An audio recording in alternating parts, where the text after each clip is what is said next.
മുംബൈ കഴിഞ്ഞാൽ രാജ്യത്ത് അതിവേഗം വളരുന്ന നഗരമായ കൊച്ചിയുടെ ടൂറിസം സാധ്യത മുന്നിൽ കണ്ടുള്ളതാണ് ജില്ലയിൽ അടുത്തിടെ നടപ്പിലാക്കുന്ന പദ്ധതികളിൽ ഭൂരിഭാഗവും. 3 കോടി രൂപ ചെലവിൽ രാജേന്ദ്ര മൈതാനിയിൽ GCDA സ്ഥാപിക്കുന്ന മൾട്ടിമീഡിയ ലേസർ ഷോ സംവിധാനത്തിന്റെ നിർമ്മാണോദ്ഘാടനം കഴിഞ്ഞ ദിവസം നടന്നു.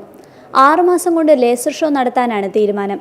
കൊച്ചി അന്താരാഷ്ട്ര സ്റ്റേഡിയത്തിന് മുന്നിൽ 95 കോടി രൂപ ചെലവിൽ നിർമ്മിക്കുന്ന ഇന്റർനാഷണൽ എക്സിബിഷൻ കം കൺവെൻഷൻ സെന്ററിന്റെ ഡിസൈനും എസ്റ്റിമേറ്റും എക്സിക്യൂട്ടീവ് കമ്മിറ്റി അംഗീകരിച്ചതോടെ ഇനി സർക്കാർ അനുമതിക്ക് സമർപ്പിക്കും.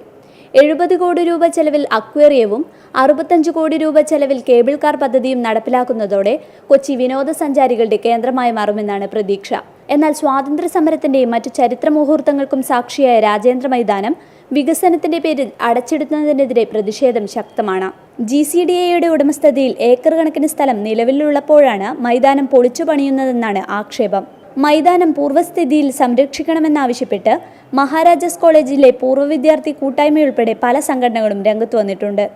TV Now, Kochi.